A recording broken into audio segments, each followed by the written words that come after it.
Who are we missing? I'm missing somebody. Who are we missing? Well, I'm just out here like in a circle all by myself. Paul's got his own little circle. I thought I'm just out here Kyle. in my own world, like I just know. just in my own world over Hold here. on. Kyle's coming. There. Yeah.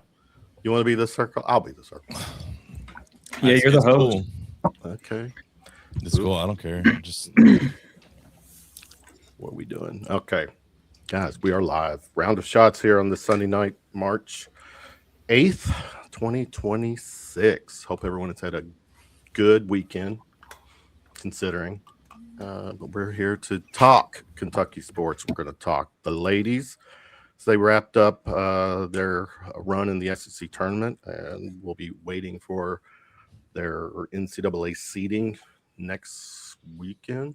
And we'll, of course, talk men's. Who's dropping now? Who's it? Where's TV. TV. Where are you at? TV? All right. Yeah, we'll talk men's basketball. We'll recap this past week, mainly yesterday. Look ahead to the SEC tournament. We'll talk Mitch Barnhart and a few other nuggets to wrap the show up. this should be a calm show, Kevin. It should be, but we're going to do our best to try to keep it at about an hour. We had a nice long spaces last night, Paul. It was good. There's Stevie. What do you do? There's our official attorney. Our attorney has arrived.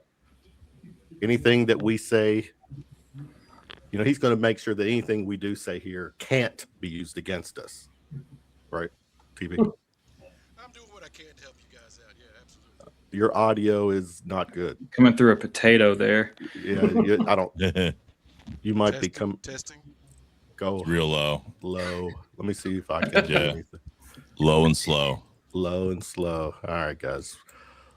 Let's get it going. For starters, let me say hey to everyone. Davo, what's up, bro? Oh, doing all right. Minus the shitty sports week. I'm rather pissed off on the inside, but other than that, I'm doing great. Paul, what's up? Just surviving. Trace, good to see you. It's been good to see you all too. It's been a tough week in the Kentucky fandom world. Sometimes it's like y'all ever seen that meme of like it said, God quit giving me. He gives you his toughest battles to his toughest warriors. It's like I'm tired. Quit giving me your toughest battles. I can't handle anymore. But other than that, still fighting the fight. All right, Nolan, what's up, Bubba? Pretty good, other than basketball, which has just taken my soul pretty much for the last 6 years. But other than that, I'm doing fine. We're making it. Rando, Kyle, how are you? It's Sunday, man. As soon as it show's over, I gotta actually start thinking about going to work tomorrow. So Yeah, join the club. this is the last happy hour I have until I go to sleep. The real world awaits us tomorrow morning. All right, we're streaming live on X, Facebook, YouTube. All right, let's get this going. Some of my little etiquettes here. The ladies, they had their little run, SEC run. What was it? 3 games? Mm-hmm. Give me who? Trace, I'll start with you. Give me some feedback with how the ladies went this past week. Yeah, it went exactly how I kind of envisioned it would. They got past the first 2 teams. Played pretty solid. So had some great moments through those, but then you meet the juggernauts of all juggernauts in the women's basketball world. South Carolina, they deservedly so. They've earned it, but they have the tournaments in South Carolina. You're gonna, it's like if you had I guess we can't really say that anymore. Back in the day, if you would have had the SEC tournament in like Owensboro or something, you know what I'm saying? It's Louisville. Yeah, Louisville. There you go. And it's like, yeah, it's just all Kentucky. I mean, you're gonna get dominated no matter what. But with that being said, they are the best team. They deserve, and they waxed Kentucky pretty well. I didn't think it was gonna be that bad, but they got absolutely ass thumped today, by the way, by Texas. Yeah, and then South Carolina ran out of the gym by Texas today. Wow. Yeah, the way it went in Lexington, I didn't think it was going to be that bad, but they put up a competitive fight. But there you go, that's the difference, and that's the momentum you can have at home versus away, and they got to hand it to them. So, anybody else jump in about the ladies? Yeah, so I thought the Georgia game could have gone either way, just judging by regular season against them. I mean, we're pretty evenly matched. But the fact that they beat them by 15, I thought was encouraging in the second round. I actually thought they had a good run for the most part. The South Carolina game was more of a blowout than I thought it would be, but we've already proven we can play with them if we're at our best and at least have like a day's worth of rest, and it's not our third game in 3 days. I still think that this team can make the Sweet 16. And maybe Elite Eight, but they can definitely make the second weekend for sure. And I think this has been a successful year for Kenny Brooks. He's built upon what they started last year, and the sky's the limit for this program right now. 3 games in 3 days. Did the ladies get fatigued, TB? It's a joke. Yeah, I mean, that's how these conference tournaments go. It is. And if you don't want to play 3 games in 3 days or 5 games in 5 days, you do something about it, right? Davo, any thoughts? Yeah, they're kind of the victim of their own demise, the way Correct. some of those losses that they had, Georgia, Mississippi State, so on and so forth, Alabama. Playing on Wednesday is not ideal, right? And the men are getting ready to find that out coming up soon. But this time you can actually use fatigue as an excuse. This is the proper time to use that. Running into South Carolina, obviously, after it really showed. It really showed on some of those turnovers. But once you remember just the way they played South Carolina, not even 4 days before that, we all believe, and even I believe the media finally understands that they should be a top 16 seed and play at home, and then have that right and make it as far as the Elite Eight as possible. It depends on the draw, but they like everybody said, they've proven they can play with the best teams in the country. So not worried about them. Okay. Paul, last night on Space, or Kyle, did you have a take on the ladies real quick? Yeah, I think everybody said it. We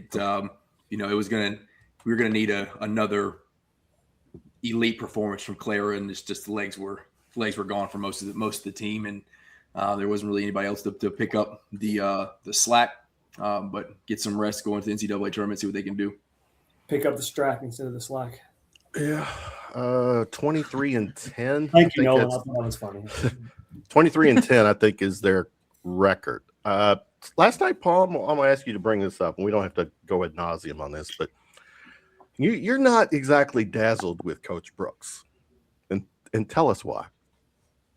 I don't know. It's just a lot of hype and not a lot of there's not a lot of things to hang your hat on. I mean, we're double-digit losses. I mean, it's kind of like Pope. He came in and there's a lot of hoopla. Oh, he's such a good recruiter. We can do all this. And I don't know. I feel like we should be better than a 9 seed and there as well. I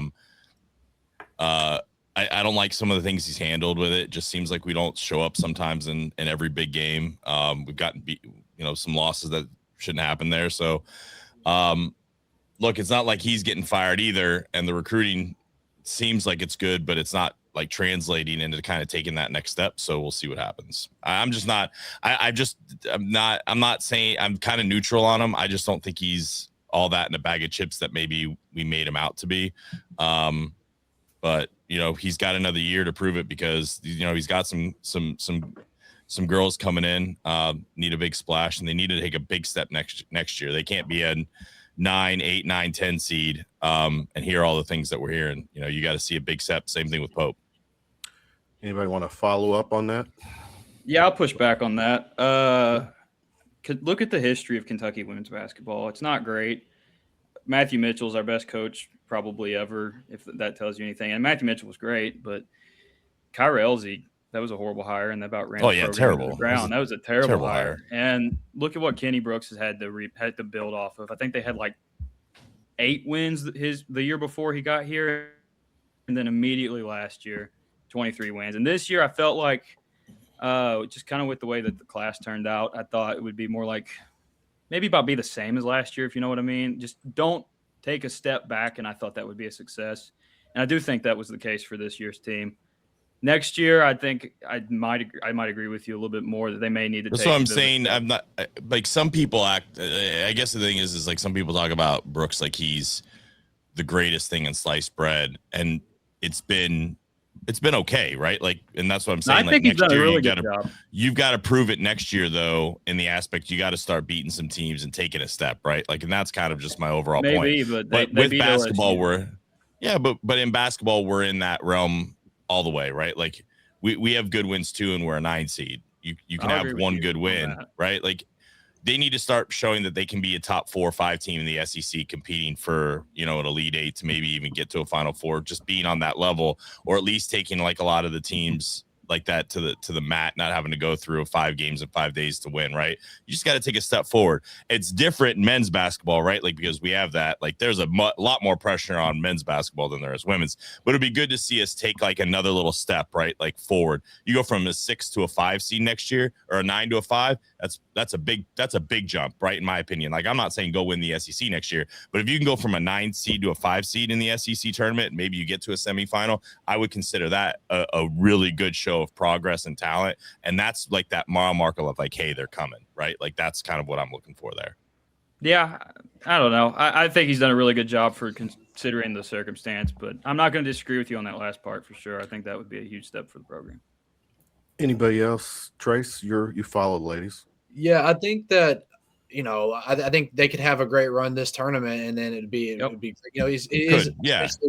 essentially in his 2nd year without the postseason yet. So there's not a whole lot. I mean, there is evidence to go off of, but not an extended amount of evidence. I think he's recruiting at a top level that arguably we've never seen here at this level for women's basketball. He is like the 3rd or 4th supported program on campus. Football and basketball is going to come first. Like, it is a little limited with that South Carolina. For them, I'm football's first, but I'm sure they're 2nd or 3rd. It's kind of limited, but that's they're the cream of the crop, right? Like, they're be that case coming into it. So I mean, I guess can't use but all they that. Didn't used to be, right? Like, that's the other thing too, right? Like, I'm old enough to remember when South Carolina was nobody in women's basketball, and you had UConn and Tennessee dominated the landscape. You had Stanford in women's basketball, right? Like, you had like some of these teams that you see like now, like Tennessee, right? Like, they're not nearly as good, and they were like the standard bearer. UConn was the standard bearer in women's basketball. You're seeing that shift, which makes it exciting because it shows it's possible, right? Like, the stranglehold is kind of like football too, right? Like, the stranglehold on like the only 3 or 4 teams that can win it is no longer there. I mean, even Louisville's women's basketball team, you look at them, right? Like, they've done a really good job. So lot to be at least optimistic for there. Yeah. Women's basketball is so different in that case, where I think if you just hire the right coach, I mean, you can do something. You can be like a South Carolina if you can just hire the perfect person for your job. It's unlike anything, I think, in that scenario. TB, you solid now? He's yeah, he's still. All right. He's a great lawyer. He freaking dips a lot, man. I mean, he must be talking to clients, clearly. Okay. Yeah. Talking to Mark Pope. Yeah. He's still charging by the minute too, I'm sure. Charge. All right. Let's Dave. All right, what is going on here? All right, let's David went to go change his green shirt so he didn't look so out of place with the rest of us. Staying with the ladies, what is the projected seed? 4 or 5, maybe? 4. Pretty solid 4. Okay, which is they'll get the host. So again, that will all play out next Saturday, or excuse me, next Sunday. What is? Come on, jeez. All piling up on you. I know. You had everybody on squares there. I do. There you go. I don't know. We can do this. There you go. There you go. There you go. Just do that. There you go. Perfect. Yeah. Roll it. You're in 2008. We're all in 2026 over here with our setups. All right. So that's the ladies. Real quick, Dawn Staley. There's always been that little thing thrown out about her. Is she capable of coaching a men's team? Successfully coaching a men's team?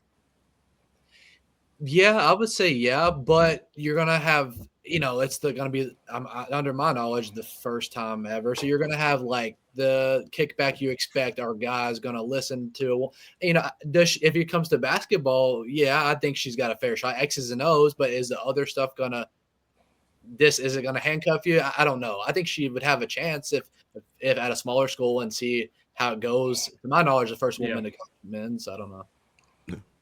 She would be. She's smart enough for sure. The head coach, yes. As a head coach, right? Yeah. Don't forget about Bernadette Maddox. Mm-hmm. Yep.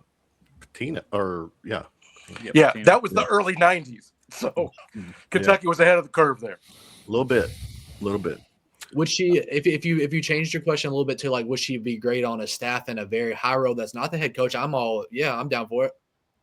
I think she's good at something. Yeah, she's good at coaching, good in the basketball world. I think she'd be great as an assistant coach, and then we'll see how it goes, for sure. All right, let's move to the dudes. Yay! Let's go. Yeah, now let's really. We're what a week. Texas A&M. I don't even want to talk about that one. So Florida, it was obviously senior night.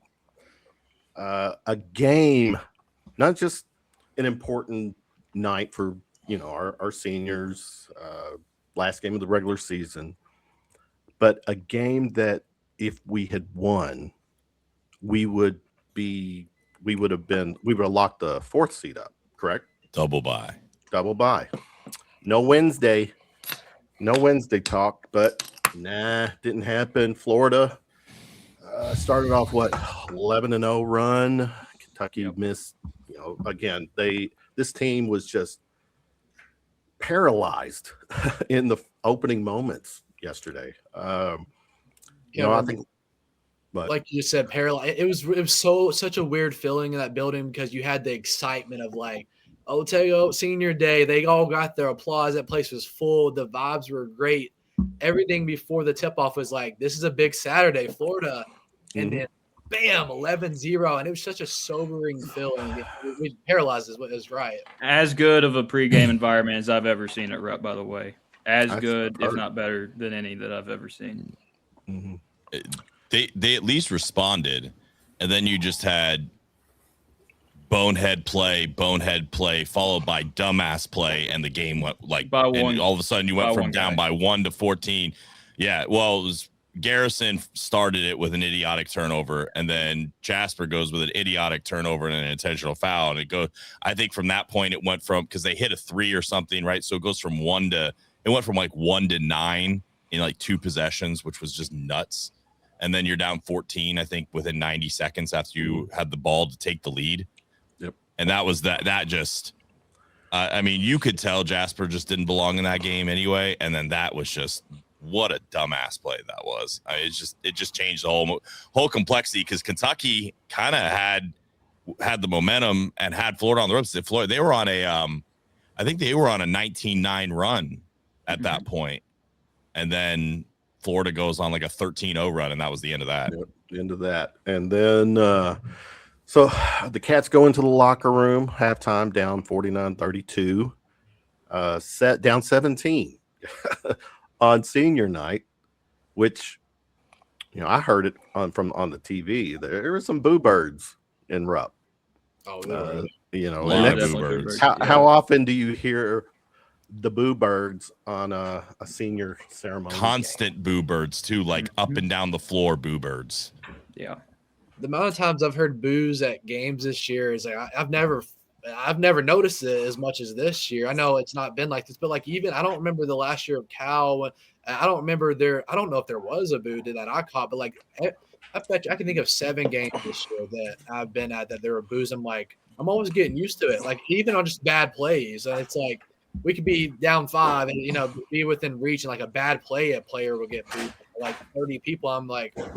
It feels it's different. There's some, people aren't very happy. Well, it was very loud. It was very loud yesterday. Very, very audibly loud for a couple possessions after that. And a lot of it wasn't because we were losing. It was because of just terrible play execution, bad positioning, coaching. I mean, you name it. There was multiple times yesterday, I even remember another play when Jasper came back in the game. He's just staring somewhere, don't know what he's doing, and the ball just gets tipped. And if he's paying attention and he's engaged, it's a turnover. and you're just seeing people booing. Then it wasn't as loud, but it was very loud in the first half. They got booed off the court at halftime as well. So I mean, it's, again, I've said this and I'll die on the hill. It's not the losses. It's the effort, the execution, the game plan, all of it. And it doesn't matter. Like, we're down 3 players and everything. This is a poorly coached team that doesn't give effort, that has absolutely brain dead moments on defense, that has players that don't know what they're doing on the offensive side. And then it'll do something like take a dribble, crossover, up and under Euro step. And you're like, where the fuck's that been for the last month? Right. And that's, it's there. Obviously, these guys have talent. We just don't have a staff right now that can get that talent out, and that is the problem. It is not the fact that we lost to Florida by 5. If we would have lost to Florida by 5 or 6, and it was that game, the whole game, we're all talking about, hey, like, Kentucky's down 3 starters, and they're taking arguably maybe one of the best teams, if not the best team, to the mat. This team could make a run. Instead, we're sitting over here going, like, my God, are we even going to get to Friday to play him again? Yeah. Well, look, Careful with that we.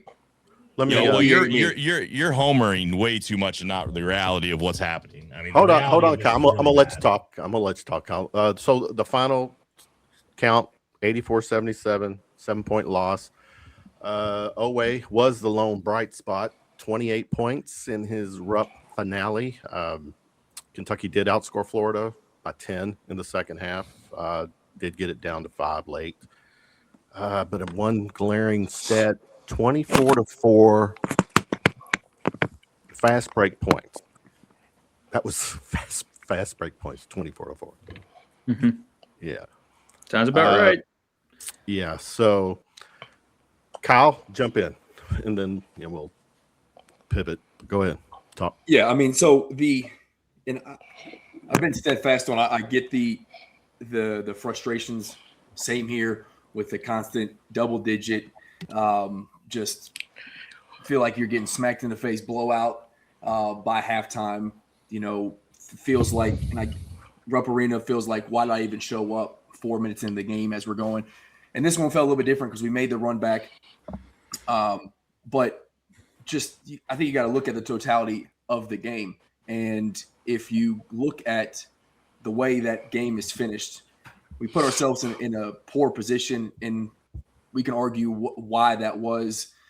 Substitution patterns, coaching, player effort, talent, whatever. But you are in a position still to be arguably a top 3 team in the country right now. Not arguably, definitely one of the top 3 teams in the country right now. To get that double bye in a season that's been disappointing, you are a missed shot clock violation. I haven't seen anything where that thing hit the rim. Again, Brandon Garrison in the game. So, why? Because I think Moreno gets the rebound again. So I also have my frustrations with aspects of this team in the coaching. You get a turnover that should have been a turnover where boy steps out of bounds on the baseline. Like, you are there in the game at the end of it against a top 3 team to get it, right? So if you look at it holistically, we should still, while be frustrated, and the boos are deserving, and the questioning of some of the stuff throughout the first, portions of the game, the middle 8, whatever you want to look at, but you can still look at it and be like what Paul just said, against the top 3 team in the country, we were there in it to win a game, and if some calls go our way, who knows what happens, right? So 2 things can be true. You can be frustrated, but I don't think just because some things happen every single time, we find ourselves in this situation, we have to go instantly to dude's not capable, can't coach, got to fire. It's just that all that stuff. I don't see how any of it does any good at this moment in time. Down 18 with 7 minutes left. Florida takes their foot off the gas, and it was 24 seconds left. We were down. Whatever narrative 5. You want to. Or we're still or down. We still didn't quit. Oh, but we have 14 of those. Our team didn't quit, like, things that we make fun of Louisville for congratulations. Like, we make fun of other teams and pretend to hang banners there for almost won the game, right? Like, it doesn't matter. Like, we were in that position because we played like shit. Again, and Florida just checked out. Kentucky, the University of Kentucky. Like this is a historically bad team, like historically bad, very historically bad. And we're talking about, oh, we didn't quit. We got our ass railed on senior night, down 18 with less than 7 minutes to play, and Florida took their foot off the gas, took their starters out, and yeah, there was a blown call. Okay, they came all this stuff, but they also didn't do anything. The last part of the game, we still lost by what, 7 or 8, 9, whatever. TB, I haven't heard from you. I know you got a lot. You've done your homework, so our residential attorney at law. Can everybody see that? Is that visible? Well, let me do you a solid. Let's see. Can I do this? Oh, it's less visible now. Oh, hold on. No, I'm gonna try to. TB gets this spot. I saw it fine when it was all of us. I could see it fine. Yeah, I could too. Okay, fine. That's perfect. So look, okay. So he's going to get year 3, right? I've been saying year 3. This is what we have to see in year 3, right? He's got to reach the Elite 8 because every year 3 coach gets the Elite 8. He's got to be SEC Coach of the Year because every coach since Adolph Rupp has been SEC Coach of the Year. He's got to get his win percentage up to 69% because every great coach in Kentucky reaches that mark. What is his current percentage? His current percentage is 65%, right? We've got to get rid of the double-double, right? No more 10-loss seasons. We have to stop getting beat by double-digit points, right? How many of those? So he's got 24 losses in 2 years. 14 have been by double digits. That's 58%.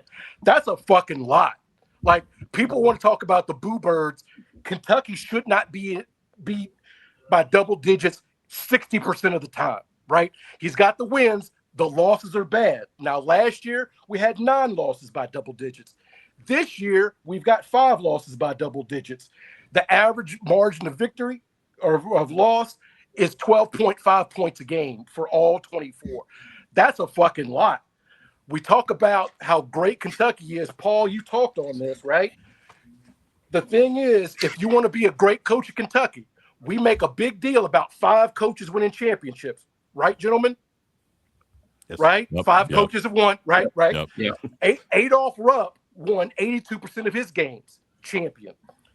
Rick Pitino won 81% of his games. Champion. John Calipari won 77% of his games. Champion. Tubby Smith won 76% of his games. Champion. Joe B. Hall, 75% of his games. Champion. If you want to sit at the big boys table, you win 75% of your games. I don't care that we have 3 people out. I don't want to play close. That's not what we do here. All I'm saying is, when I was defending Cal in those last couple of years, people kept telling me about the standard of Kentucky. They kept telling me that our standard is above everybody else, right? Is that what people said? Yep. Yes. Yep. That's what people said, right? So what I'm saying is, if we have this conversation next year and we don't hit these marks, then the standard has been lowered. Or you get rid of them. Yeah, And you then got to go. Right, we go get somebody else. Because if we don't do this, then this is what every coach has done, then we are lowering our standard. Yep. Right? That can't happen. We can't allow that. Yeah. The Davo, let me get Davo in here real quick. Let me get Davo Go in ahead. real quick. Yeah, go ahead. Dave, speak. Sir. Well, first of all, Paul, you're not going to bully me out of my green shirt, okay? Sometimes you just got to be different. Just because I was cleaning up my dog's throw up in my office, don't mean I couldn't hear you coming. So I heard exactly what you said. Anywho, like I said, That's funny. like I said last night, when I was in my feeling, just constantly doom scrolling on Twitter, the effort from that team, knowing damn gonna well what they had to do. Now, granted, it's Saturday's a big, team. it- Saturday. yeah. Now it's a big what, right? Which is probably one of the favorites, if not the favorite, to go and win a national title, right? But you get them on your home court, you get them during senior day, you get them whenever you expect to play your absolute best. Whenever all you have to do is win for a double bye, the most prestigious thing in SEC tournament is a double bye. And I thought it was funny. I thought it was going to get more engagement. But I said that I have seen better effort out of fat people on 600-pound life trying to lose weight by sneaking sugar cookies. Okay, I've seen better effort out of those people than a whole team just trying to win a game for the double bye. Right? Okay, am I right? The effort was shit from start to finish. I am pissed off. I am totally checked out. I'm sorry, Rando. I know I keep going back and forth. I am totally checked out right now. We need right? Rando here tonight. Just saying. We Like, do need now listen, am I gonna watch Wednesday? Yeah. Am I gonna hope for Thursday? Yeah. Fuck, I'm gonna hope we make it all the way to Sunday. Right? Am I gonna watch this NCAA tournament? Am I gonna cheer my ass off? Yes. But am I pissed off and am I over it? Yes. I'm over top and I'm over all the way to Zach Toe, who never sees a minute. Like, I'm tired of the entire thing. Right? I mean, we don't deserve this. I don't know what we did to deserve this. I don't know who we pissed off, but I'm done. The basketball gods, because we collectively said the 2015 team was a huge disappointment, and the universe is like, I will show you what disappointment is. No, we did not collectively say that. I really have never heard that. No. You've not heard? No, I've never heard that. You've not heard people say they stopped being less of a fan? I never heard that. No. You've never heard that? No, maybe from like crazy people, but No. It's never that felt same weed that keeps getting thrown out. Timmy, what does that mean? So whenever us as fans, and I'm going to speak collectively, but whenever us as fans are so frustrated and so pissed off and so over this bullshit, and we complain and complain and complain, and people are like, "Oh, well, then you got to turn in your fan card. You ain't going to cheer for your team no more." What the fuck does that even mean? Are we not allowed to be upset and pissed off that we spend money on merch, on tickets? We spend time. We say fuck our family and watch basketball instead to sit here and watch this bullshit. Are we not allowed to complain and bitch without turning in our fan card? Like, that's passionate. Right? I'm not saying turn in your fan card. I think you I'm not saying you are. I recently found these sounds. Go ahead. Sorry, TB. I'm done. Go ahead. No, it's all good, man. I have my whiteboard. I got my notes. And the thing is, the non-win team lost by an average of 6 points and had a lot of close games. That's why it feels different, is because Kentucky is not competitive in these games.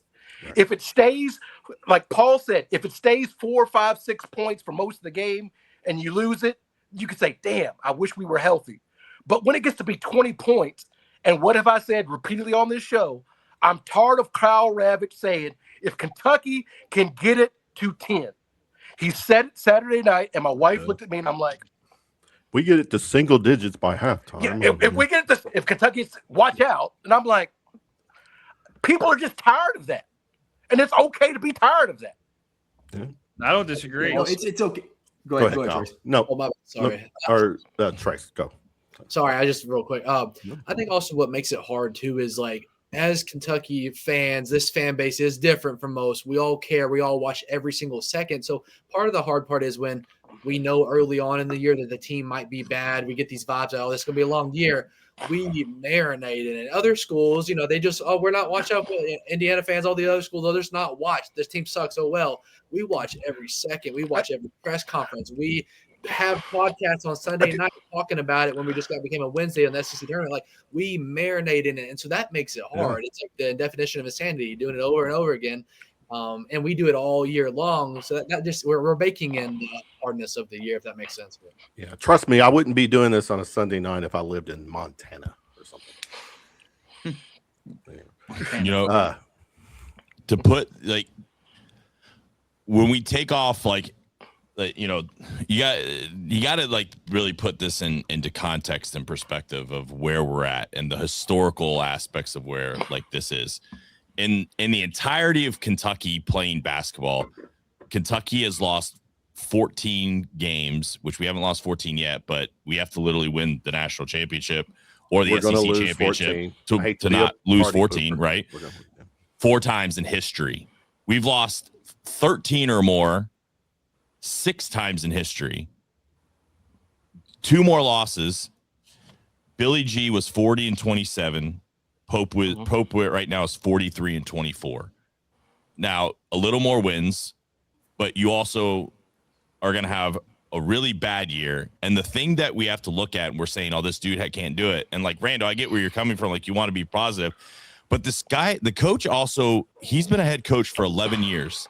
9 of the 11 years, he has double-digit losses. Like, there's not like something that said it doesn't. But that should mean it's even easier. You're at Utah Valley. And you're at Utah and State. BYU has gotten worse since he left. Like, Well, they got worse. Look how many top 25 wins they have since Pope has left and what Pope has done at Kentucky. But I mean, you talk about being old enough. I'm old enough to remember being on a live watch during the Gonzaga game at halftime, and we should fire this dude because he can't do it. And the next thing you know, oh, never mind. And then we replay the same thing on Duke. Oh wait, never mind. And then by the end of this season, I'm not the one calling for him to be fired this season, though. I'm not saying he should be fired. I don't think he should be because we have the same idiot hiring another coach, which makes no sense. Like, that's why we're kind of in a position. You got to give him the third year. You got to give him some benefit of the doubt anyway on the fact that we have had injuries. So, like, I'm also not sitting here, but I am also, like, looking at this historically going, like, if we look at this, like, without, like, any kind of just, there's no agenda. I have no head coach that I think we should go get. I'm not pushing and vying for anybody, okay?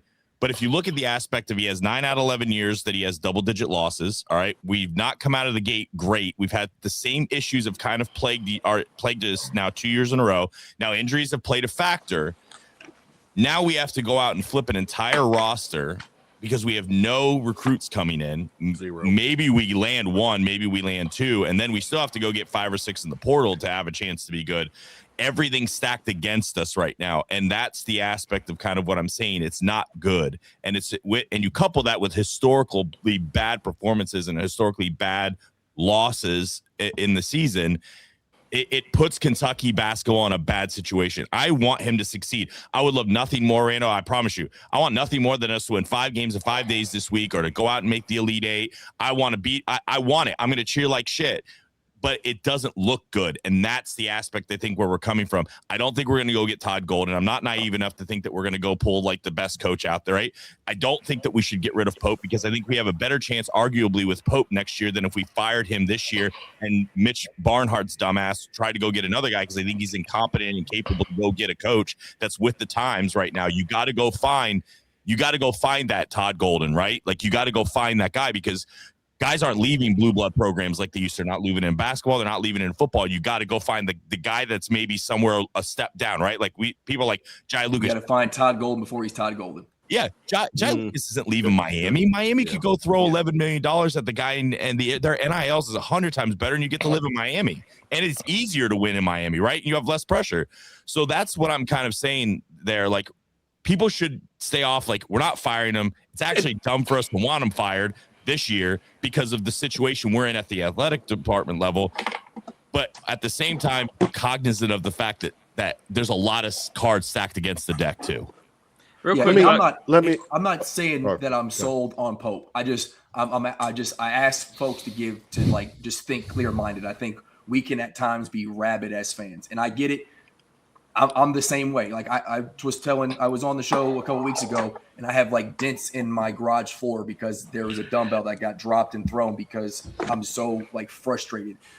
If we look at it throughout the whole season, you can't lose to Texas A&M, you can't lose to Georgia, you can't lose to Missouri. All these things are you can directly point it back to Pope and decision making for sure. And some of these games early in the season, we were healthier than what we are now. Also, though, as we get later in some of these big runs that we go on, and if you go look at the top 5 teams in the country, they all have 8 to 9 man rotations. They all are playing dudes less than 30 minutes. There's only a handful, 2, I think, Florida and maybe Michigan that are playing guys more than 30 minutes a game. So the guys that are coming in here to supplement our starters, who I think do give effort 80% of the time on the floor. There are some boneheaded plays, but yesterday, I don't look at the guys we rely on not so much giving effort. Colin Chandler disappearing kind of sucks, but they shut him down. They did a great job too. I don't blame Colin there. They did an hell of a job defensively on him. Yeah.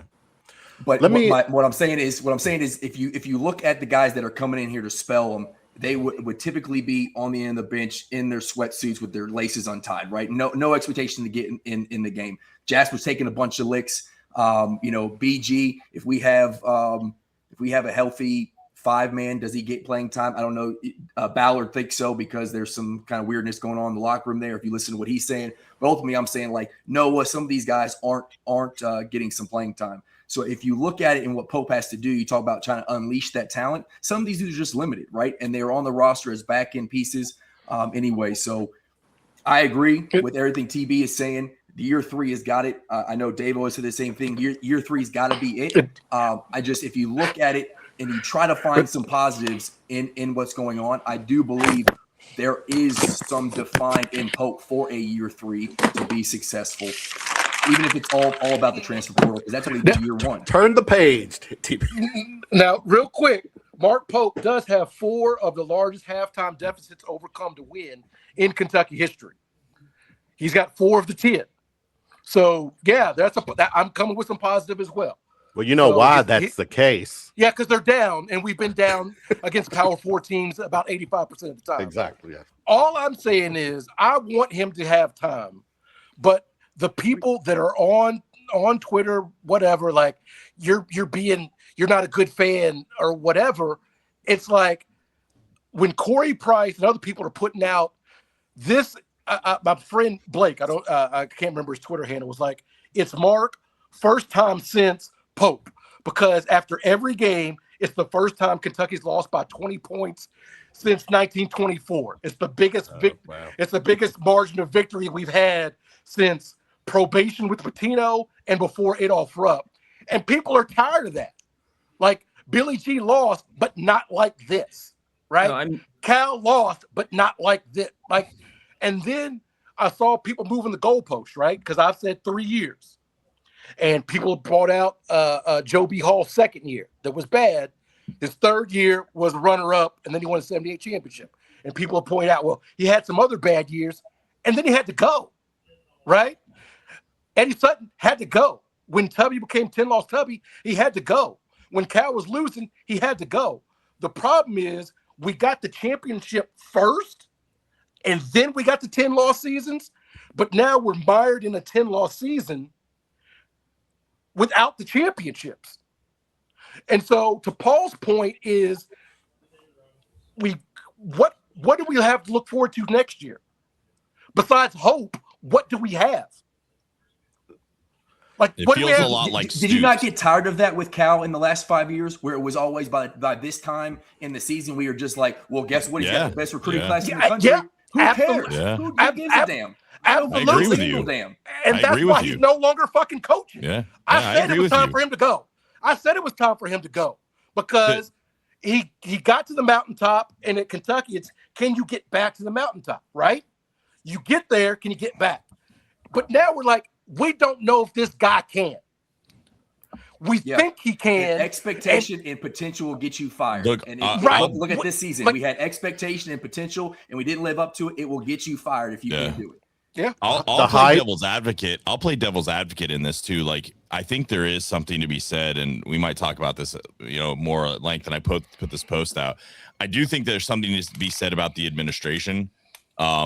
In a lot the needs to be last said about the administration. 6 or 7 years of basketball and NIL and everything. Like there is a kind of a thing of like, all right, we had this with Cal, and now we're having this with Pope, and I do think a lot of the reason why Cal left was because of NIL, and I think if we would have fixed it, he would have probably still been here.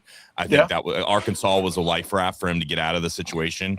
I don't think he wanted to be in. I think there's some constraints there too.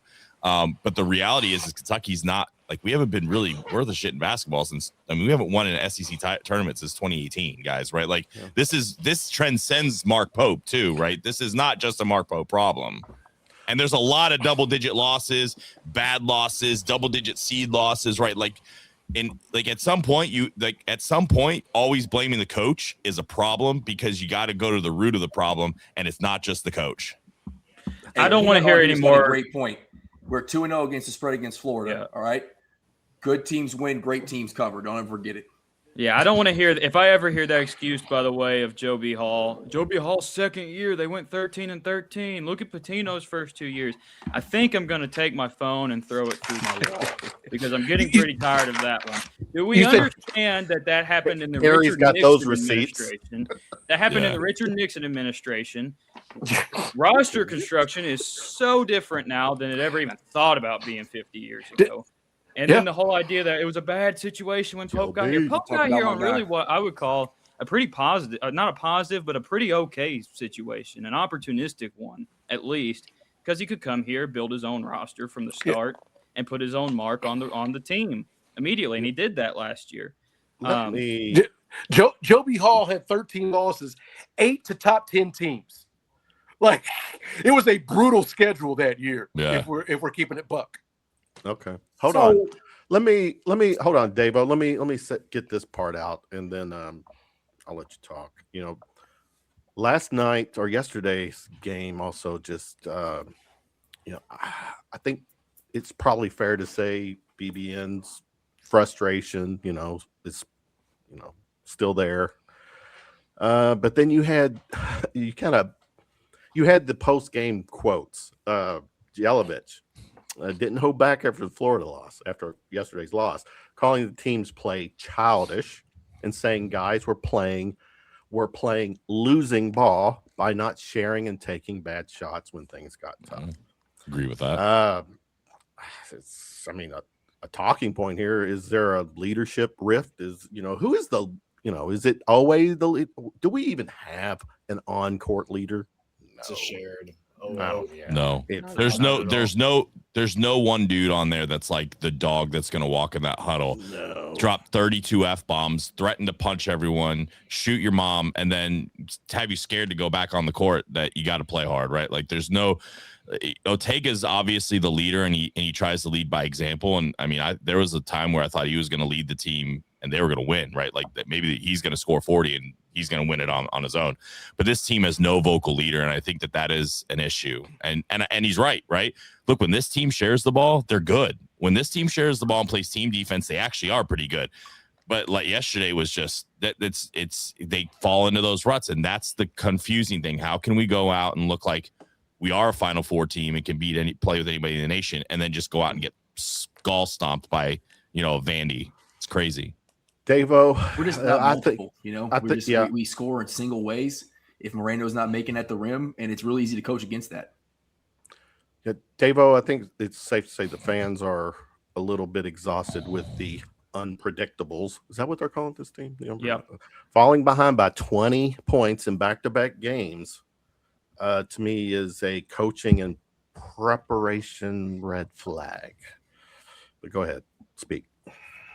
Yeah, so you talk about confusing, right? So Pope's first year, right? Now look, Sweet 16 is not what Kentucky basketball is, right? We can all agree on that. That is not our goal, right? Our goal was Elite Eight, Final Four, national championships.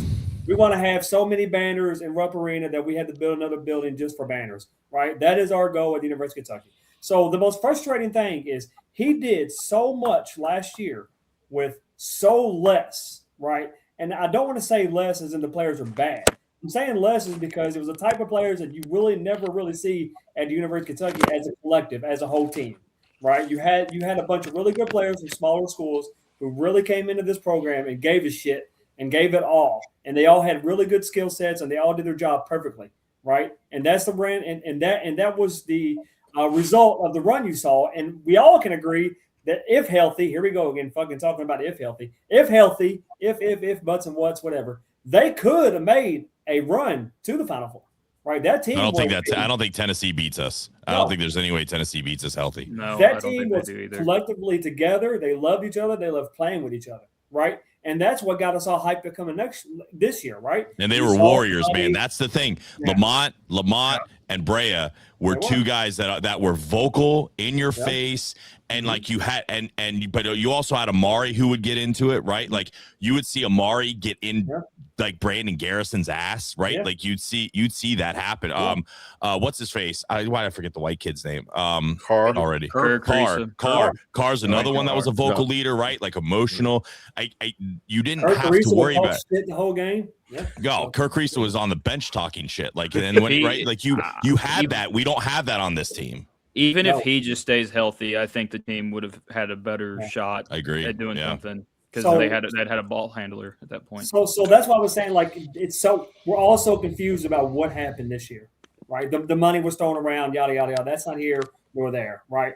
That's why we're all confused about what the hell happened, right? We heard some of the big names, the Mo D. We had the big news of Owe coming back, right? We had all this, but what the fuck happened, right? And that's what we're all confused about, and that's why we're all going to just kind of stand on business that year 3 has to be it, right? It has to be. He has to go back to what worked in year 1 and stop trying to please everybody else and just do what worked for him. So This roster construction fell apart when Caden Lewis decided to do. that That's was arguably too. I agree. Yeah. Because Here's they the couldn't hope find he another jumps point guard back into portal, right? to replace him. Say that again. I'm sorry. Here's the hope when he jumps back in the portal. Yeah, I doubt I it. don't know, but I would take him in a heart. You might be I thinking would- about he jumps to the NBA. Brando, that's a really good point. I don't think nobody talks about enough. Honestly, I mean, if Caden is on this team right now, this team has probably 4, maybe even 5 less losses.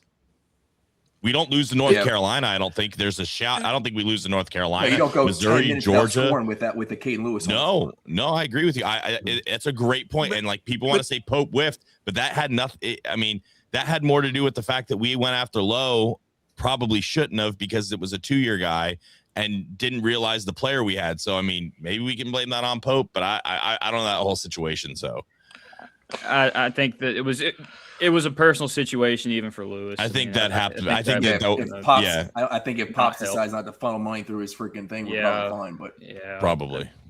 I would assume that had a bigger role than people talk about. I'll just see TV's been raising his hand. He like, y'all need to shut the hell up. I got something to say. Sorry, go ahead, TV. Sorry. No, it's fine, but like, it's just, when we like the coach, we can come out with these hypotheticals. If we'd have signed this guy, if we had done this, right? Like, it is what it is, but like, if you don't win a title, there's always hypotheticals tied to the season, right? right? But because I see these things, and I've seen people tabulate, over the last like 10 years, the injury problems that Kentucky's had, right? Like going back 8-9 years, we've had starters miss time, right? But all of a sudden, the last 2 years, it's like, well, you have to take that in consideration. Yeah, but right? TB, we haven't had the percentage of like multiple starters either. Like that is a little different. But see that now we're starting to split hairs. But we're not splitting hair. Like if we're being honest, if we're being honest though, we have 3 guys that they thought would start that are out this year. 2 guys were out last year. Now they weren't out to the end last year, right? Like Lamont Gutler got re-hurt. And arguably, I think if Jackson Robinson doesn't get hurt, we survive. We still might go to an Elite 8, right? I'm fine with whatever, man. Like, it is. I just, I see things and I'm like, but last year that team also went to the mat too, right? Like you never doubted that team's the heart and desire and effort last year. And I think it was a little different. You knew we just didn't have the horses last year, right? It wasn't all the preparation. Like they at least went to the mat last year, right? This year is way different. I don't think that injuries play as big of a factor for this year as people try to act like they do. I think this has all come down to the fact that the roster construction was horrible. He went and got a bunch of players that did not fit his system. He listened to way too many people because, let's be honest, majority of fans said that they wanted defense when we spent the last 5 years talking about how we wanted offense. Then suddenly we wanted defense again. And then he listened to those people, went and got the defensive players. And this is what happens when Mark Pope gets guys that can't shoot and tries to teach them and tries to teach defensive players how to shoot. I think that's majority of what the problems with this year's team was. We do not have a lot of shooters. There's some people with some comments. I'm gonna get them on here and let you all. Can you talk about the game plan comment? Because like you talk about game plans and Pope's game plan being all jacked up. Vandy, Florida, like when you're getting your dudes opportunities at the rim and we missed 21, 25 layups, is that a Pope game plan thing? Or the first game against Florida, I don't think anybody blames Pope for. Like that was one of the worst officiated games I've ever seen in my life. Yeah, this last one, I think the stat was they read with like 4 minutes left, we had missed 21 opportunities at the rim, and then the Vandy game, it was embarrassing how many layups we had missed opportunities at the rim. Like you're getting these dudes wide open opportunities to finish.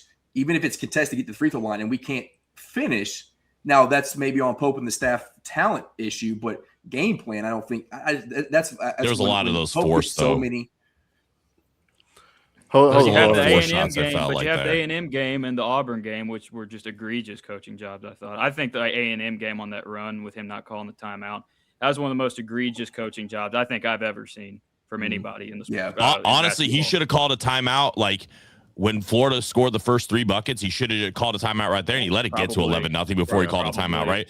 Like those are the things of like Cal would call. I saw Cal call timeouts. I'm not trying to say Like I want Cal less back. than 30 seconds Cal into the game.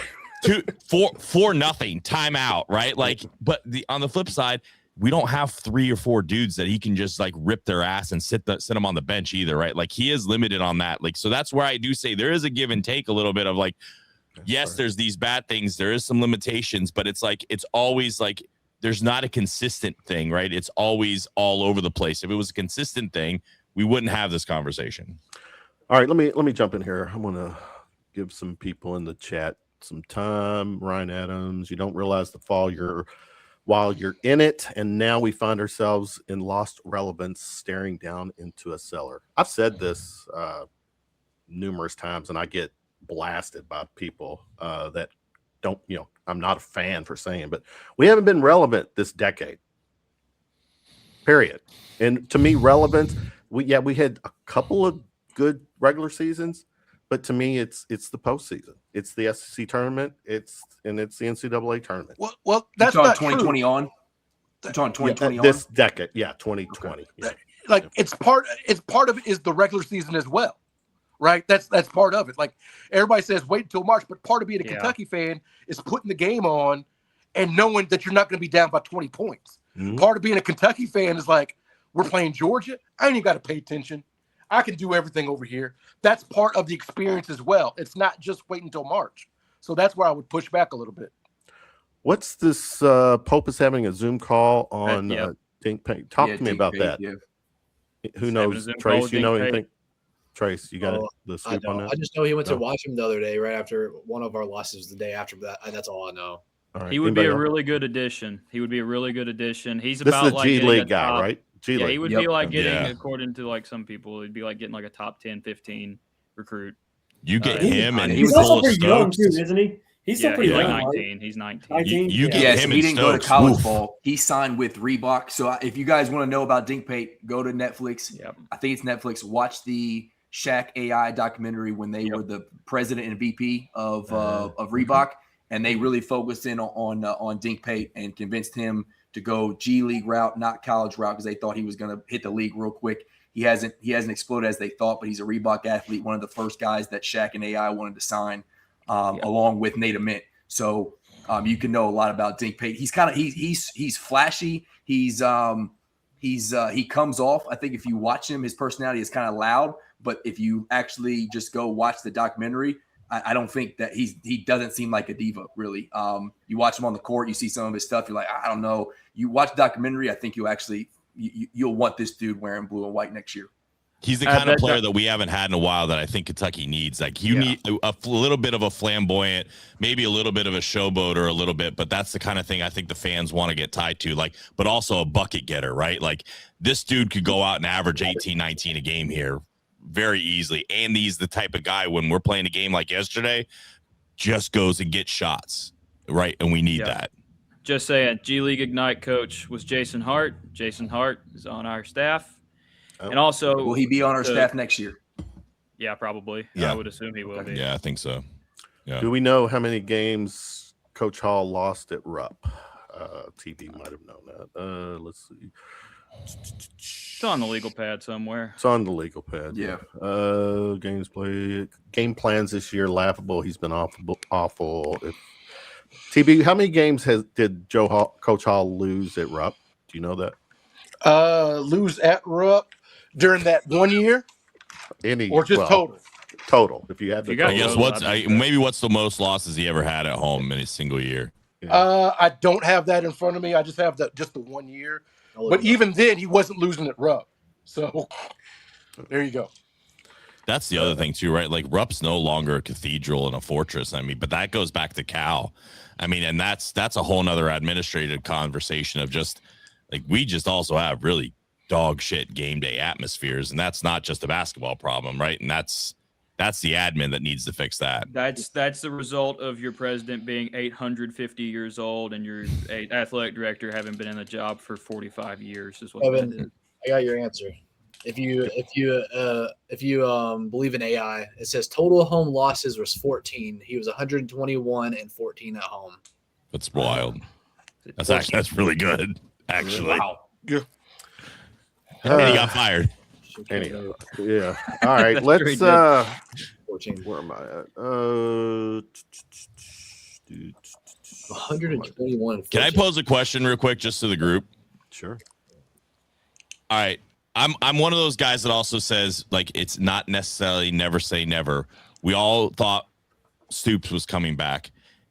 Is there the 10% chance that we get dog walked on Wednesday and dog walked in the first round of the NCAA tournament, and it gets so loud they have to do something? No. I am of the opinion, yes, but I think it's slim. But we always have to realize there's always a point. Does anybody else think that if that happens, there is a point where maybe maybe it's so loud and so bad and so negative going into next year that they can't keep him? No, and here's why. Do you really think Mitch Barnhart, in the last 2 months of his job, wants to go conduct another basketball coach? I don't. But He won't Champions do it Blue for just that could. reason. But the Champions Blue board could potentially force the hand, because I think they Buyout's forced also the hand a $18 lot on. million. Well, they owe him $26 million. That's the biggest problem. That's why I think they're not going to fire him. But you think no, it's fine. I'm not going to say never, never. I think it's slim. I want to say I do think it's very slim. But if you lost by 15 to LSU and then go to play like a 7 or a 10 and they beat you by double digits, I think it gets a lot more dicey than it is right now. What I think would If happen, that is a possibility, guys, no, sorry. Okay. I think fans would try to run him off. Like, oh, look, Providence has a job opening. I'm just going to go over here and get out of this situation. The fact of the matter with Mark Pope is that's not going to happen. Correct. The only way you're getting rid of Mark Pope here is if he's getting fired. This is his dream job. He's not going to leave his dream job. It's just not going to happen. He's not going to Minnesota. I agree with you on that part. I don't think he's taking an off ramp. And he's got a lot of the former players on his side. Guys. Yeah, that the were 90s cool. nostalgia. We're going to run that back. Yeah, the guys that were cool on Cal are now back in the fold. And if you follow some of these guys on Twitter, they're the first ones to tell you it takes time, all this kind of stuff. So you don't want to alienate that stretch of the former players. I just figured it was worth an ask. I would say if they do, if that's even on the table, like there's conversations behind the scenes, you mentioned Champions Blue, then there better be some things like there was with Stein, where you've already had conversations like, hey, dog, if this gets bad, we're coming for you. All right, TJO over in Iowa State, something like that. Yeah. Hey, answer the phone. Like, you can't just do it's something. You just better have had those conversations now and not hope and pray you can find the right dude. That's the only thing when Cal decided to walk. Yeah, that was the only thing, right, Randall? Like, we were talking about that. We were talking to each other in October about, like, hey, we had both heard that that there had been some back channeling with some people that they had reached out or whatever, and that's why it happened so fast. But you're right, like that or Donovan or something, you got to have plan B, and you got to have it to where it's 2 or 3, and it's not like last time, because we were caught flat-footed when we the last search. Sorry, Kevin, took over your show. Go ahead. It's okay. All right, let's talk the Nashville grind. The SEC tournament starts, as we've mentioned a few times, this Wednesday. And if anybody is happy, if there's one group of people that are happy that Kentucky is playing on Wednesday, it's basically the city of Nashville, because they know we'll bring a crowd. But again, we're Kentucky, and Wednesday ball has never happened before. The non-win team did not play on Wednesday. Mm-mm. The 9-16 team, they didn't. They played on a Thursday, I think. They played on Thursday. That's what I'm saying. They did not play on Wednesday. That's why I said some of the pushback from fans is there's so much. This is the first time this has ever happened. Like, there's just a lot to take in. Like, we're the poverty franchise that kicks off the SEC tournament. Are you shitting me? Trace, it starts Wednesday with LSU. If we can get past them, then it's probably Missouri Thursday, a team that we lost. You know what our record was in the SEC that year? 8-9. Yeah. So sure, we didn't play on Wednesday, but we were 8-9 in the SEC. Yeah, which tied for 8th.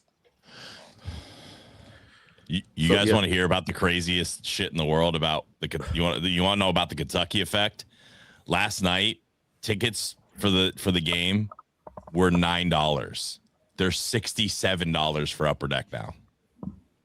You did mention that. Well, you looked last night, $9. That's like a 1,000% increase in ticket prices between last night and today. That is the Kentucky effect. That's crazy. You know, no other team's doing that. Which goes to TV. Put up the whiteboard. Put it up again. That's why. That is why. Trace, go back to you. We got the potential our 3-game stretch, at least 3. I'll look for now. Wednesday, LSU, possibly Missouri Thursday, and if we can get to Friday, it's probably going to be Florida. But 3 games in 3 nights. The fatigue, that sorry narrative. But what do you feel? We don't have to play Saturday to Tuesday, though. That's good news. Touche. Part of me that worries me as well is that Gonzaga game that we had this season was in the same building, Bridgestone Arena, and I was there, and that was about as humiliating as possible. The 35-point loss in the same building that we're going to, and I cannot stress. Andy whipped our ass there too. We've lost by 59 points in that city this year. That's what I'm saying. That's perfect because we felt that way about Indianapolis for a little while, the St. Peter's and all the Champions Class and things like that. I'm getting a little bit. I know we had the OA game winner, et cetera. Then we got waxed by Alabama, and that was awful. But part of me, I am a little concerned about Nashville. Part of it is like you're going to beat if you beat Missouri. If at this point, then you get Missouri. LSU, Missouri. Then it's just like you're going to lose on Florida on Friday to Florida. We're not dominant anymore. I'm kind of worried. I'm not confident going into it. I mean, I guess our head coach is more confident. He said the postseason is just one game at a time, which it is. But I don't have any confidence going forward. I think it's going to be bad. And if you do lose one of those first 2 games that you're supposed to win, it's gonna be really loud. I'm not confident going into it at all. Davo, haven't heard from you. What are you feeling? Yeah, I'm not excited at all.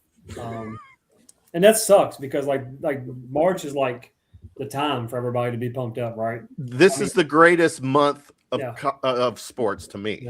Yeah. The madness. It is. And this whole fucking season's been madness at this point. So you got LSU that took a miracle pass and a miracle catch and a miracle shot to win that game, right? your first game. So that's not encouraging, right? And then you get potentially Missouri who came in the Rupp and beat you, right? And then after that, what do you get? You get the team that's been that just got done spanking your ass in Rupp Arena, right? So there is nothing that is super encouraging about this. As always, I hope we make it to Sunday, but I'm not excited, guys, and that sucks. What's is there really a good chance of Cam Williams playing? Yes, I think so. According to, I think it was KSR put that out. Yeah, he's been practicing, right? Full 5-on-5s. Yeah. In SEC play? In this tournament. SEC tournament? It's another tournament, yeah. SEC tournament. Okay. I didn't know. I didn't hear that. I was the timeline, I think, put him at the beginning of the NCAA tournament if we got him in the SEC I tournament. believe that's according to Jack Pilgrim, that he'd been going full strength in practice. Yeah, he did put that out there. Yeah. I think JQ probably plays too. Oh, I would be shocked, but that's not based on anything. Really? That's just based on my brain telling me that there's no shot he's playing. They're saying, I mean, if you look at everything they're talking about, Swelling's down. I think he's full contact too now. If anything, to take care of his draft stock, right? Because if he wants to get drafted in lottery again, he better play. I think he's in the 30s he's almost. I think He's got to play. I think he's going to play. I mean, I think they're at least going to give him a shot. Now, I don't think he can play 5 games in 5 days, but I think and maybe he doesn't play Wednesday, but maybe you see if Kentucky gets to Friday, I think you see him. And I definitely think you see him in the NCAA tournament. Paul, do you know what's going to be really fucked up? And of course, I hope I'm not jinxing nothing, but if it is happening the way it's happening, his draft stock is falling, right? What if this young man decides to come back to college and ends up getting a hold of some chicken money and ends up playing for Calipari at Arkansas? Oh God, I don't. What? Here's the other what if. What if this young man comes back on the first game of the NCAA tournament, drops 25 a game, and takes us to the Final Four? I mean, then I'm buying his jersey. Yeah. You imagine. I already got you one. He needs to play. I already got one. You imagine that? Like there is a like I will say this, like JQ does have the kind of talent that nobody else on this team really has. That if he turns it on for 6 games, he could win you 6 games. I mean, and if he goes and plays in an elite level, Kentucky does become a different team. Now, this is very hypothetical. I know TB doesn't like hypotheticals, but if you want to say what's the silver lining in this, if JQ does come back and Cam Williams comes back, the entire trajectory of this team does look different. I mean, Cam Williams is a 6'9" freak athlete that can hit outside shots. And if you get another outside shot maker, and Colin Chandler's proven that he can be that, right? Like you've got that kind of 3-headed monster at guard, and you've got him playing at a 4, the whole team looks different. And we did look different until he got hurt. So maybe if there's a silver lining, if those guys come back and are healthy, maybe they have a better shot to play somebody, but you can't be an 8 seed. You got to get into that 7 or 6 or you are in trouble. I'm making this right here. If this team gets to the Sweet 16, I will chop this up and eat all the notes I have made comparing previous teams. I agree with you. If they make the Sweet 16 in the NCAA tournament, I will eat this paper that I've written. I will eat every single page I've written about this team and previous teams to make points. If they're going to do that, they can't be an 8 or a 9, and they probably can't be a 7. The 1 seeds and the 2 seeds this year are so much better than everybody. There's else. A big drop off, I think, even in the 2s though. I mean, there's only going to be 2 2s that I think that you're going to be real worried about. I think there's a couple others. Do you have? How many 2 seeds are there that you think this Kentucky team can beat right now, Paul? I think they could beat Illinois.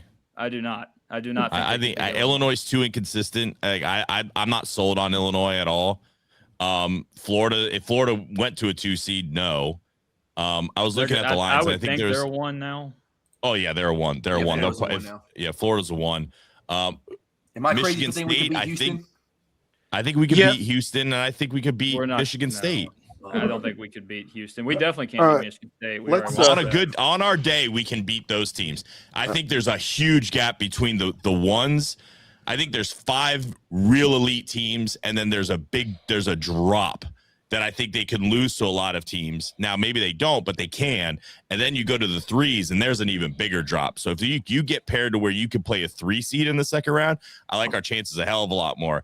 The 2 gets dicey on who you get matched up with, and the 1 is like you better pray that both your guys go for 30. Yeah, you can't be an 8 or a 9 in this tournament and to have a chance at the Sweet. Okay. The only one I think they could compete with, and this sounds dumb, is Duke, because Duke doesn't have like the monsters that all the other ones do. And if they go cold, maybe you can beat them. They got monsters. I'm talking about like Arizona's got like 7 guys that look like they're 12 feet tall, right? Like the size comparison in Arizona and UConn and stuff is just way different.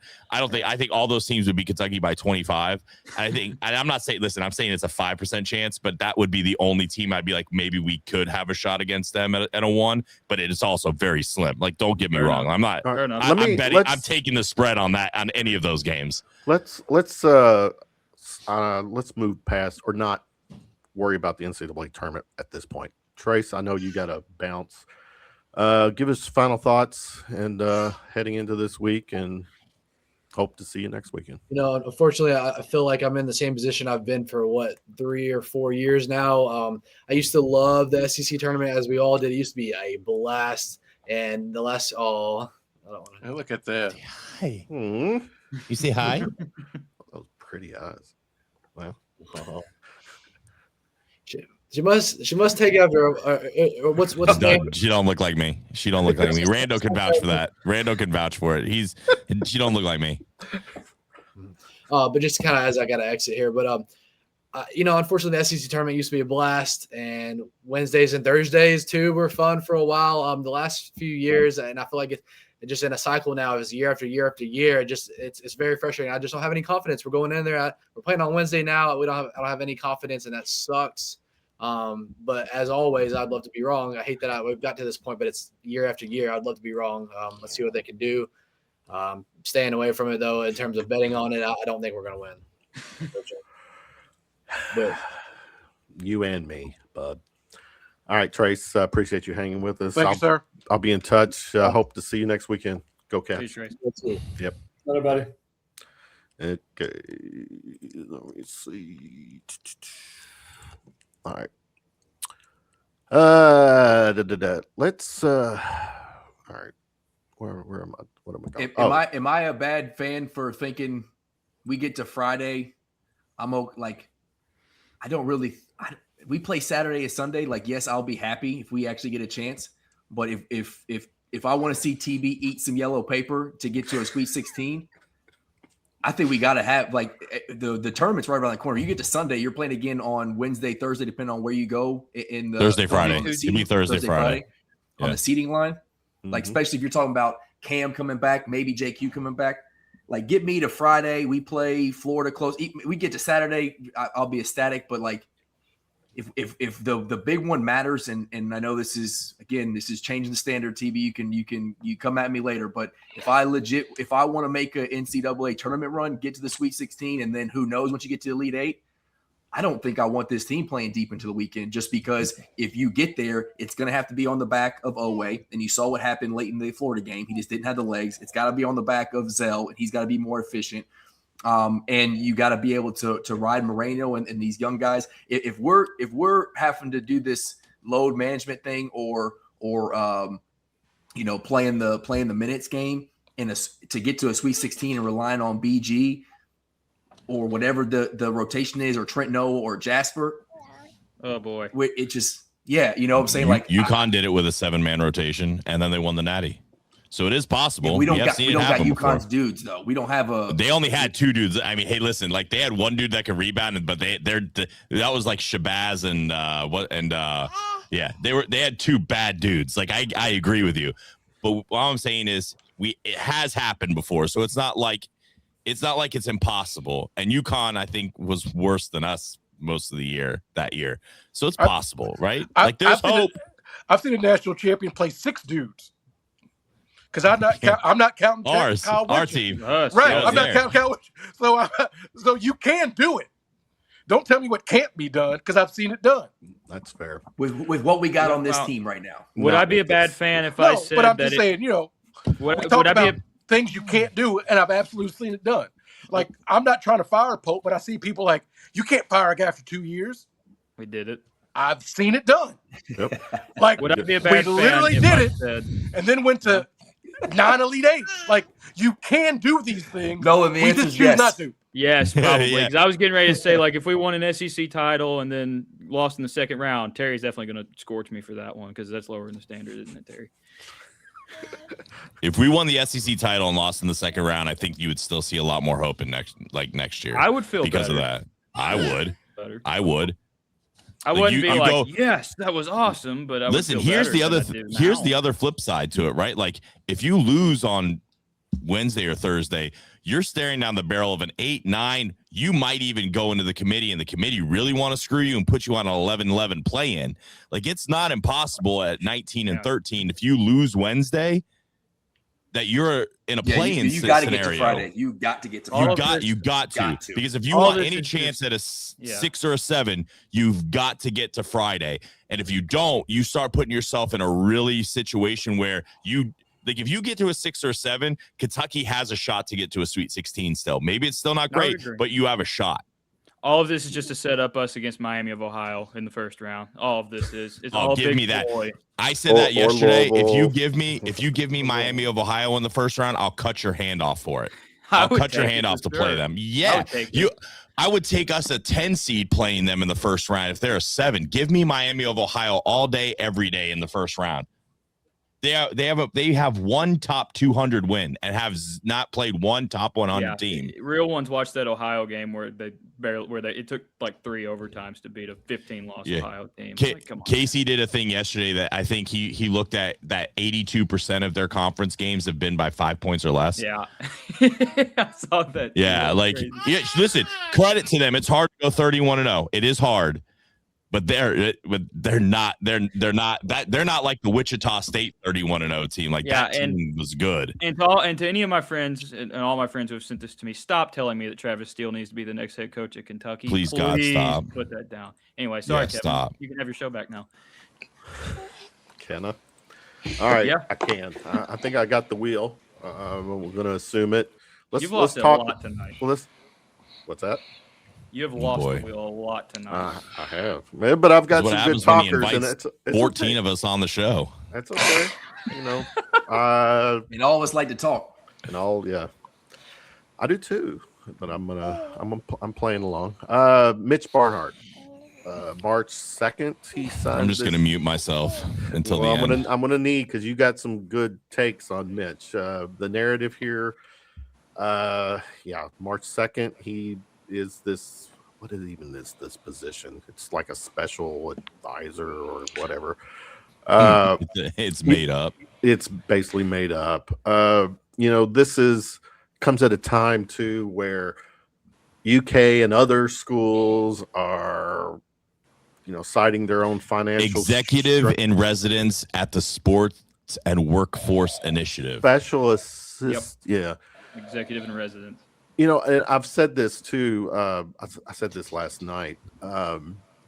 This is we're handing him nearly $1 million. At the same time too, where the school is reaching out to the fans for donations. That Eli Capilouto singularly signed off on, by the way. Yep.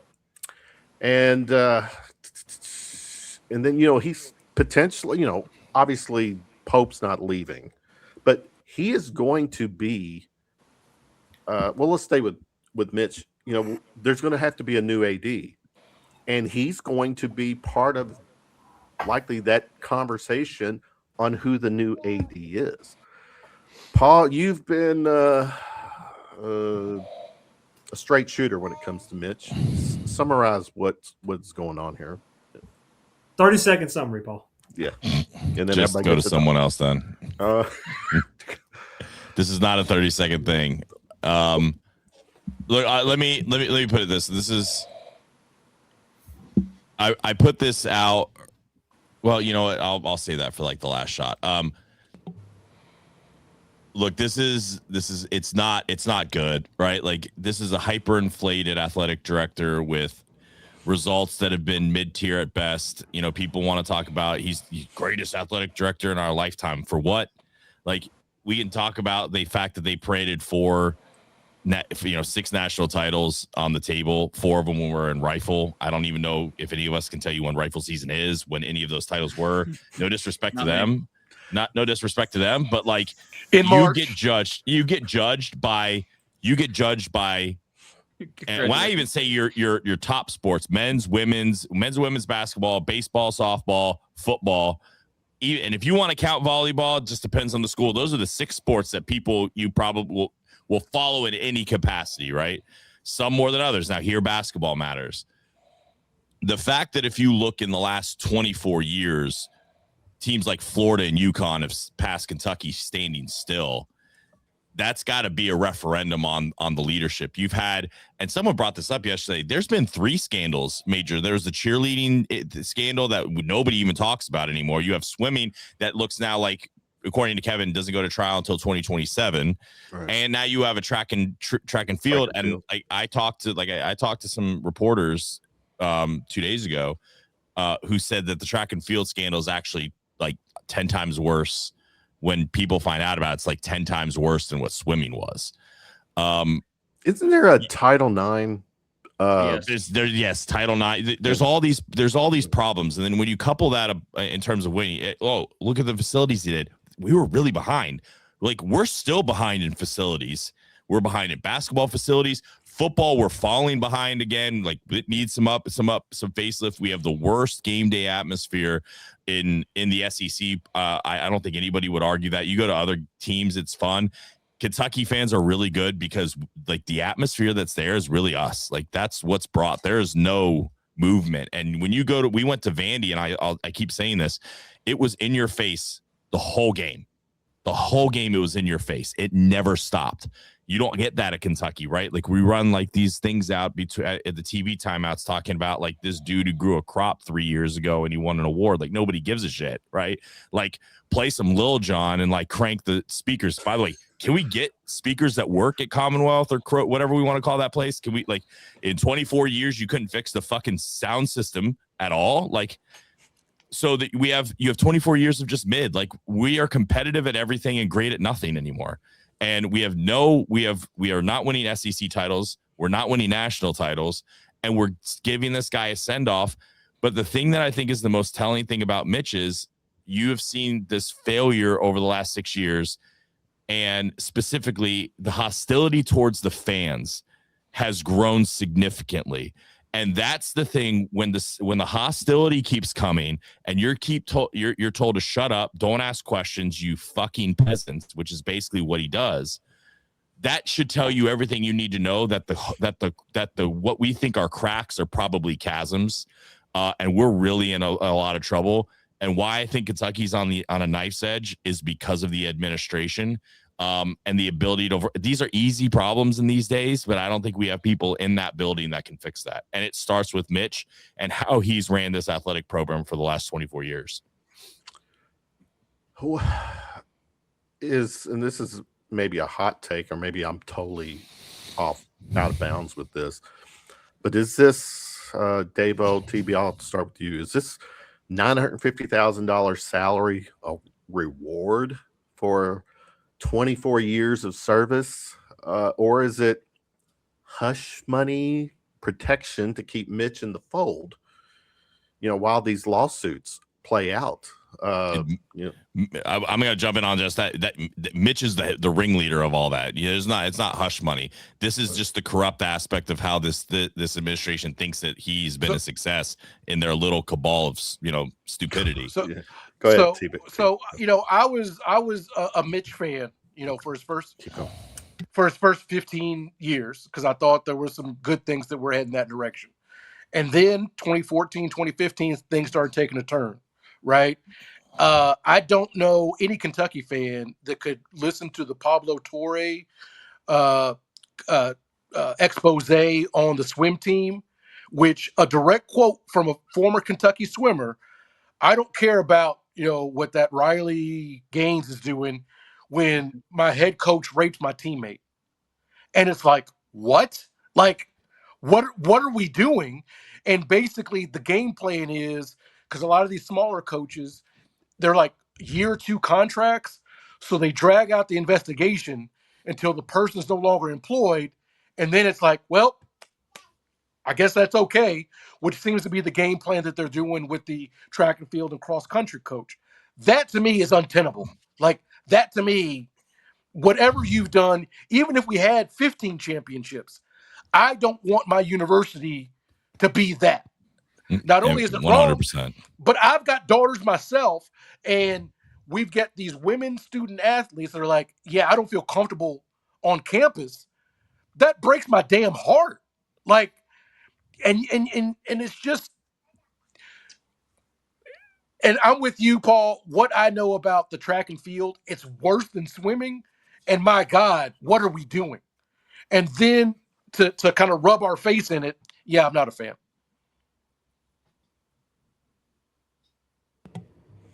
Okay. Where's the silence? Why is there silence? Just come back. Davo, thoughts on Mitch? I'm going to try to who's the potential next AD? We can't hire one of our own. I know who it doesn't need to be, and it's 2 people, and it's Mark Hill, and it's Rachel Baker. It's 3. three. It's Who do you think, Baker, Dwayne Hill, and Peavy?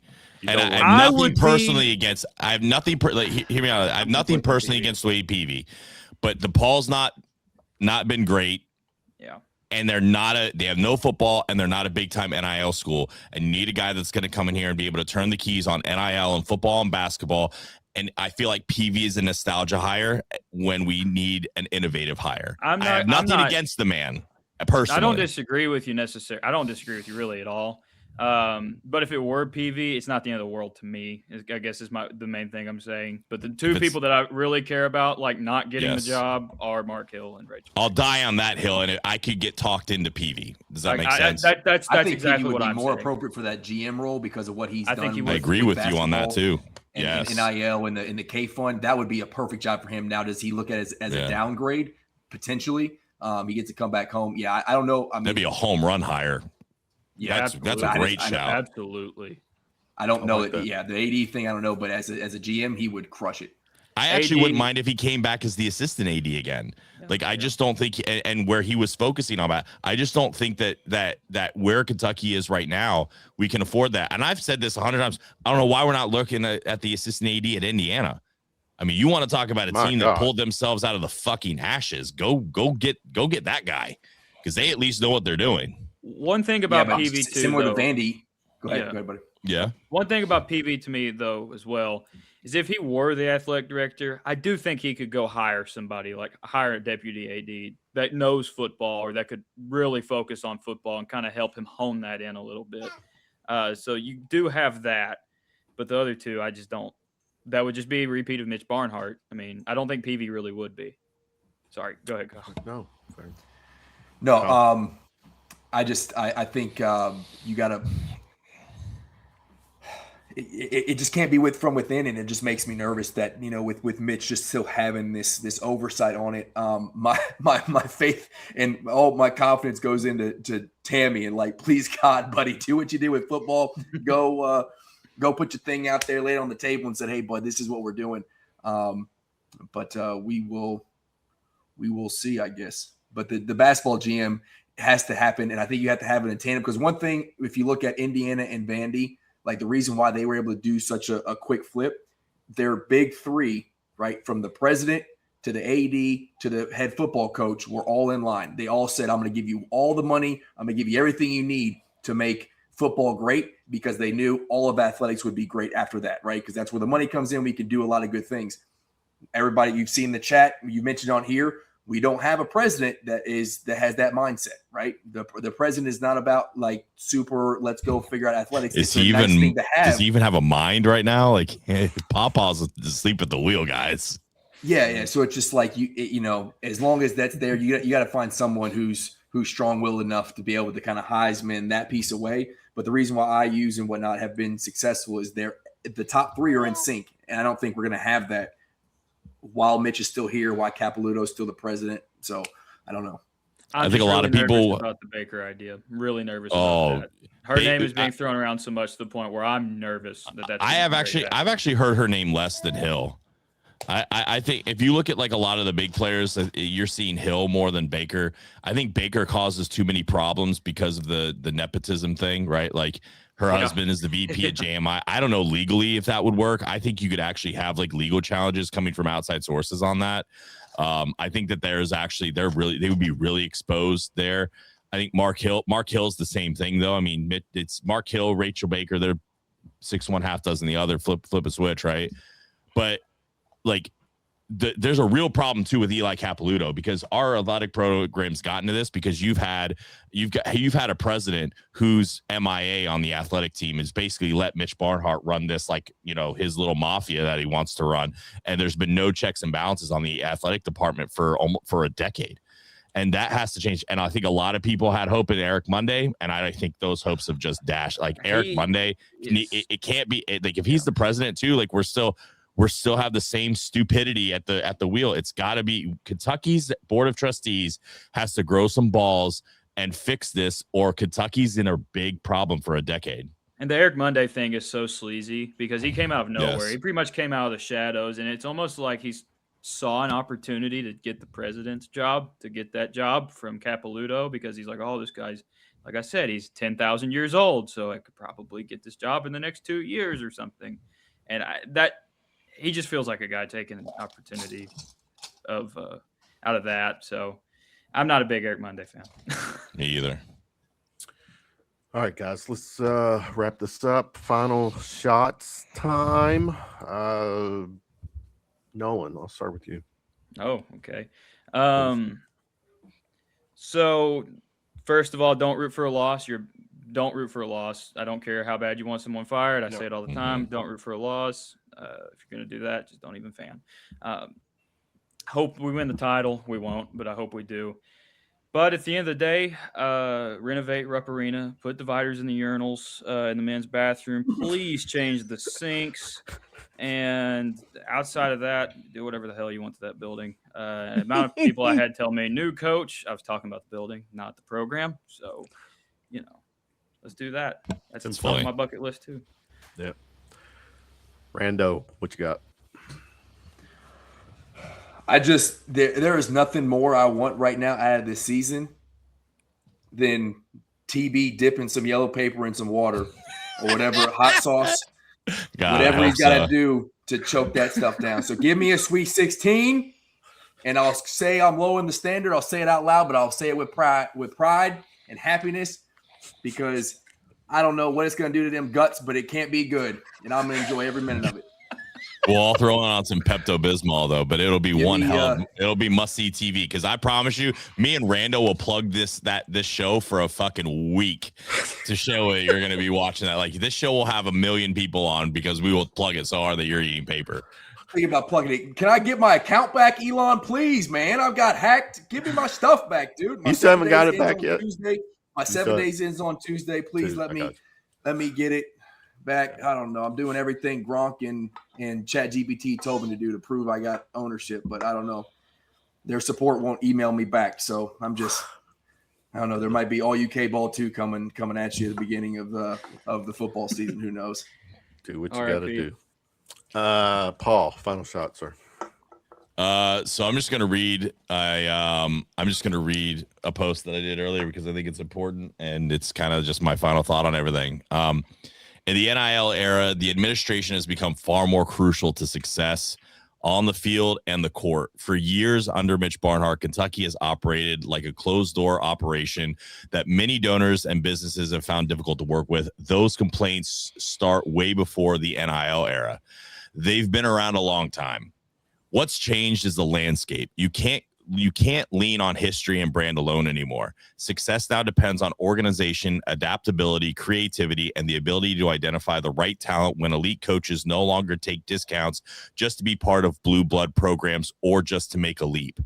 NIL has leveled the playing field. Programs that adjust quickly thrive. Programs that don't are getting exposed, and Kentucky's one of them. And that's exactly what this new era has done in Kentucky, in the Kentucky Athletic Department. The same closed-minded approach that existed for years under Barnhart is now showing its cracks. It's a big reason we've seen the drop-off for the past 5 years and why the tone from the administration towards the fans often feels dismissive. The frustration from the fan base isn't coming out of nowhere. It's a result of years of feeling ignored. Right now, Youth K Athletics is standing on a cliff. An internal hire or nostalgia hire at athletic director could set this program back a decade. Kentucky needs a real reset. That means cleaning house from top to bottom, starting with the president, Eli Capilouto, then Eric Monday and beyond. Fans can argue about Mark Pope and results all they want, but if the administration doesn't truly change, nothing else will either. The cycle will continue. A new coach, the same problems, the same frustrations. If fans want real change, the focus can't stop at the sideline. It has to reach to the top. That means directing the anger, frustration, and yes, even keeping dollars away to force a complete shift in leadership and culture. Simply blaming the coach is the easiest move. It's also what the people in power would prefer. The end. The end. The end. That was, I'm with you. Totally with you. TB. Final shot, bub. Final shot, another PSA. Just want to share with, got a bunch of guys here. So 12 years ago, this past Tuesday, I survived a suicide attempt. So I share that story to let folks know, reach out when you're feeling low, because we've seen, how tough the world can be. So reach out, whatever you need to do that. And then the next day, as I was thinking about that, I now have my colonoscopy scheduled. So take care of your mind and your body, because I know how us men are. Don't tough it out, whatever it is. Open yourself up. Take care of yourself. Well said. Well said. Dave-O, you and Yeah. your green shirt get the final shot. Hey, man, we all got to be different, right? You So, do. listen, at the end of the day, I didn't really get to speak too much on Mitch. I do kind of wish that he would be fired by cause, kind of like how Calipari was secretly fired by cause by skinny dipping with Arkansas administration and basically seeking out a job and not having to get his buyout. And by cause, I wish that every contract that he signed that was fucking retarded gets voided and all the buyouts are gone, including JMI. So that's my hope and that's my wish, that somebody gets it together and takes care of the situation, because he has done a lot of fucking stupid stuff over the years, and that's what we deserve. So that's my final shot there. And Rando, please get your account back, because no matter how many DMs you send me, I will not click on that link so you can hack my account. So I was please- mean. No. Rando, I was mean to them, and so now I got unfriended. Just letting you know. I was mean to them, and now I cannot see your tweets. Good. Please I was don't told block it was locked. Twitter I'll said see- because of illegal activity it was locked. It clearly is not, because they're still sending stuff. And please unblock me too when you get it back, because I can't. I will, my guy. Good stuff tonight, guys. I think this 9:00. I didn't want to go this late, but then Paul is on here, and then I realized when Paul's on, the length of the show doubles easily. You also have 700 people on the live right now on just our stream. On I just know. so There you go. I Appreciate told you it. later is better. I know. It's Later is tripled better. from last week. It did. All right, good stuff. The SEC tournament this week, Wednesday night, or what time is it? Wednesday? What time are we playing Wednesday? Wednesday 12:30. night. We're the first game, buddy. 12:30. Our first 12:40. game. Oh, 12:30. first Getting game. the tone Okay. on Wednesday. It's Ah, breakfast good. time here in Central Standard Time. So That's a good point. Yes, Yeah. and it'll be in the morning for you, TB. I can't And believe I have to Rando, watch right? Kentucky basketball at work on a Wednesday. I can't Give me believe I have to breakfast do beers that. for Rando. 9:30. If we, I got leave in. If we make it through Wednesday, you won't. They won't see me at work Thursday, Friday. There you go. Well, I hope to see you all next Sunday, as we we'll be back doing this again. SEC tournament this week. Let's root for the boys. Go Cats! And What time is the selection show Sunday, though, Kevin? it's Isn't always that 6? It's 6. Yeah. Yeah. What do you Next think? Sunday, Big yeah. Ten This thing title will be, next Sunday we'll know everything. Where next by this by the show Nothing. next Nothing Sunday. past Friday night matters for the turn for the bracket. Yep. They've proven Unless it too you many win times. it. Nothing past Friday night. Unless if you you're win not it. already going. If you're not And going. then Yeah. next week, you guys can preview Kentucky versus Miami of Ohio in the first round. That would be good. I will literally be hype about it if that happens. All right, guys. love you good, guys. Good stuff. You boys. Good night, everybody. Have a good week. Go Cats! Go Cats. Go You Cats. guys. Later. Later. Thank you.